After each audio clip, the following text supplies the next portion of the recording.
ਸਾਡੇ ਘਰਾਂ ਅਤੇ ਹਸਪਤਾਲਾਂ ਵਿੱਚ ਵਰਤੀਆਂ ਜਾਣ ਵਾਲੀਆਂ ਇਹਨਾਂ ਚੀਜ਼ਾਂ ਨਾਲ ਕੁਝ ਲੋਕਾਂ ਨੂੰ ਖਤਰਨਾਕ ਬਿਮਾਰੀ ਵੀ ਹੋ ਸਕਦੀ ਹੈ।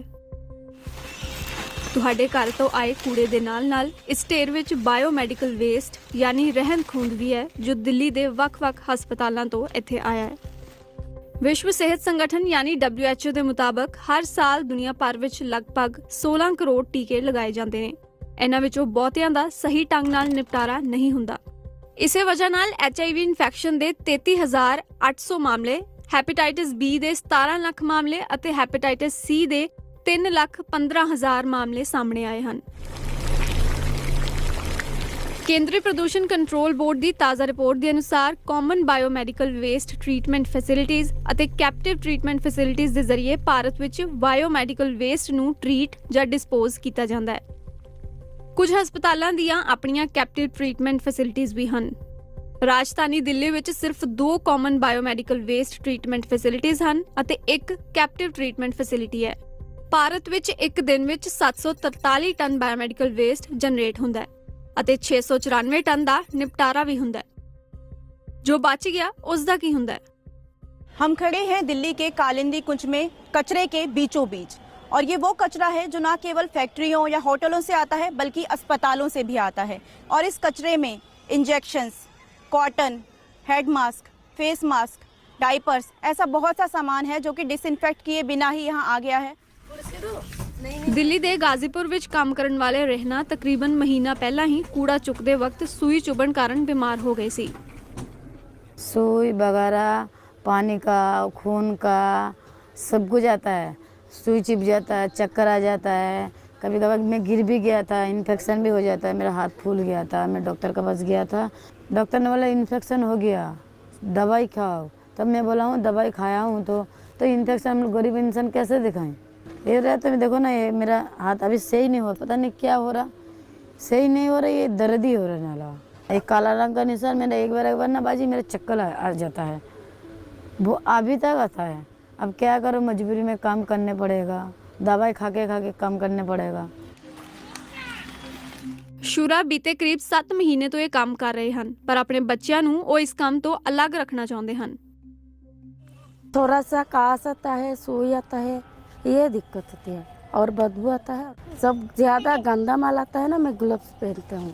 सुई वगैरह मिलता है, ढक्कन नहीं लगा देता है ना, इसीलिए कुछ दिक्कत होता है। CPCB ਦੀ ਰਿਪੋਰਟ ਦੇ ਅਨੁਸਾਰ ਸਾਲ 2023 ਵਿੱਚ ਦਿੱਲੀ ਵਿੱਚ ਹਰ ਦਿਨ 31,692 ਕਿਲੋਗ੍ਰਾਮ ਬਾਇਓਮੈਡੀਕਲ ਰਹਿੰਦ ਖੂੰਹਦ ਪੈਦਾ ਹੁੰਦੀ ਸੀ ਅਤੇ ਹਰ ਰੋਜ਼ ਇੰਨੀ ਹੀ ਮਾਤਰਾ ਵਿੱਚ ਨਿਪਟਾਰਾ ਕੀਤਾ ਜਾਂਦਾ ਸੀ। ਜੇਕਰ ਅਜਿਹਾ ਹੈ ਤਾਂ ਫਿਰ ਸਾਨੂੰ ਜਗ੍ਹਾ ਤੇ ਜੋ ਬਾਇਓਮੈਡੀਕਲ ਵੇਸਟ ਮਿਲਿਆ ਉਹ ਕਿੱਥੋਂ ਆਇਆ? ਜਾਂਚ ਕਰਨ ਤੇ ਪਤਾ ਲੱਗਿਆ ਕਿ ਜੋ ਵੇਸਟ ਟ੍ਰੀਟ ਨਹੀਂ ਹੁੰਦਾ ਉਸ ਨੂੰ ਕਿਤੇ ਵੀ ਕੂੜੇ ਦੇ ਢੇਰ ਜਾਂ ਵਾਟਰ ਬੋਡੀਜ਼ ਦੇ ਕੋਲ ਸੁੱਟ ਦਿੱਤਾ ਜਾਂਦਾ ਹੈ। WHO ਦੀ 2024 ਵਿੱਚ ਛਪੀ ਰਿਪੋਰਟ ਦੇ ਮੁਤਾਬਕ ਹਸਪਤਾਲਾਂ ਵਿੱਚੋਂ ਨਿਕਲਣ ਵਾਲਾ ਕਰੀਬ 85% ਕੂੜਾ ਆਮ ਹੁੰਦਾ ਹੈ, ਪਰ 15% ਕੂੜਾ ਸੱਚਮੁੱਚ ਖਤਰਨਾਕ ਹੁੰਦਾ ਹੈ ਅਤੇ ਜੇਕਰ ਇਸ 15% ਦਾ 1% ਵੀ 85% ਵਿੱਚ ਮਿਲ ਜਾਵੇ ਤਾਂ ਉਹ ਪੂਰਾ ਕੂੜਾ ਹੀ ਖਤਰਨਾਕ ਹੋ ਜਾਵੇਗਾ। ਪਰ ਇਹ ਬਾਇਓਮੈਡੀਕਲ ਵੇਸਟ ਹਸਪਤਾਲ ਤੋਂ ਪਲਾਂਟ ਤੱਕ ਪਹੁੰਚਣ ਦੀ ਬਜਾਏ ਆਮ ਥਾਵਾਂ ਤੱਕ ਕਿਵੇਂ ਪਹੁੰਚ ਜਾਂਦਾ ਹੈ? ਉਸ ਦੇ ਲਈ ਸਭ ਤੋਂ ਪਹਿਲਾਂ ਇਹ ਜਾਣਨ ਦੀ ਲੋੜ ਹੈ ਕਿ ਹਸਪਤਾਲ ਬਾਇਓਮੈਡੀਕਲ ਰਹਿੰਦ ਖੂੰਹਦ ਨੂੰ ਬਾਹਰ ਕਿਵੇਂ ਕੱਢਦੇ ਹਨ। ਇਸ ਦਾ ਜਵਾਬ ਲੁਕਿਆ ਹੈ ਇਹਨਾਂ ਵੱਖ-ਵੱਖ ਰੰਗਾਂ ਦੇ ਵੱਡੇ ਜਿਹੇ ਡੱਬਿਆਂ ਵਿੱਚ, ਜਿਨ੍ਹਾਂ ਵਿੱਚ ਇਹਨਾਂ ਦੇ ਹੀ ਰੰਗ ਦੇ ਪੋਲੀਥੀਨ ਵੀ ਹੁੰਦੇ ਹਨ। ਲਾਲ ਰੰਗ ਦੇ ਡੱਬੇ ਵਿੱਚ ਜਾਂਦੇ ਹਨ ਗਲਵਜ਼ ਜਾਂ ਟਿਊਬਿੰਗ, ਕਾਲੇ ਡੱਬੇ ਵਿੱਚ ਜਾਂਦਾ ਹੈ ਨਾਨ ਇਨਫੈਕਟਡ ਜਨਰਲ ਵੇਸਟ, ਨੀਲੇ ਰੰਗ ਦੇ ਡੱਬੇ ਵਿੱਚ ਆਉਂਦੀਆਂ ਹਨ ਕੱਚ ਦੀਆਂ ਚੀਜ਼ਾਂ ਅਤੇ ਸਭ ਤੋਂ दूषित सामान जाता है पीले डब्बे विच। ये दिल्ली का LNJP अस्पताल है और इसी के पास है मौलाना आज़ाद और पंत अस्पताल भी, और ये वो जगह है जहां अस्पताल का कचरा डाला जा रहा है। जैसे ही कचरा थोड़ा बढ़ जाता है उसमें से कुछ अंदर भेज दिया जाता है। जब मैं इस गेट के अंदर गई तो दोनों तरफ कचरा पड़ा हुआ था। कुछ पुरुष थे जो कि बिना ग्लव्स और मास्क के उसे छांटने का काम कर रहे थे, लेकिन मैं उस वक्त हैरान रह गई जब मैंने उनके पास पीले रंग की पॉलीथीन्स भी देखी। ਹਸਪਤਾਲ ਵਿੱਚੋਂ ਇਸ ਮੈਡੀਕਲ ਵੇਸਟ ਯਾਨੀ ਰਹਿੰਦ ਖੂੰਹਦ ਨੂੰ ਹਟਾਉਣ ਲਈ ਕੀ ਪ੍ਰਣਾਲੀ ਹੈ? ਇਸ ਵਿੱਚ ਹਸਪਤਾਲ ਅਤੇ ਸਥਾਨਕ ਪ੍ਰਸ਼ਾਸਨ ਦੀਆਂ ਕੀ ਜ਼ਿੰਮੇਵਾਰੀਆਂ ਹਨ? ਇਹ ਸਾਨੂੰ ਏਮਜ਼ ਹਸਪਤਾਲ ਦਿੱਲੀ ਦੇ ਡਾਕਟਰ ਅਮਿਤ ਲਠਵਾਲ ਨੇ ਦੱਸਿਆ। सो इंटरनल ट्रांसपोर्ट ही हमारी रिस्पॉन्सिबिलिटी, सेग्रीगेशन करना और इंटरनल ट्रांसपोर्ट करना और वेंडर को हैंड ओवर करना, जहाँ तक हॉस्पिटल रिस्पॉन्सिबल है।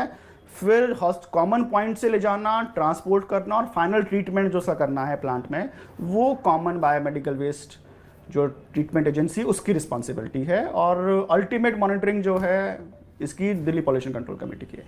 ਬਾਇਓਮੈਡੀਕਲ ਵੇਸਟ ਅਤੇ ਉਸ ਦੇ ਨਿਪਟਾਰੇ ਨੂੰ ਲੈ ਕੇ ਸਾਡੇ ਦੇਸ਼ ਦਾ ਕਾਨੂੰਨ ਆਖਿਰ ਕੀ ਕਹਿੰਦਾ ਹੈ? एनवायरमेंट प्रोटेक्शन एक्ट है वो कहता है कि आपको जेल भी हो सकती है और जुर्माना भी हो सकता है, तो ये दोनों व्यवधान है रेगुलेशन में और इसका इस्तेमाल भी हुआ है। आप देखें तो दिल्ली में काफ़ी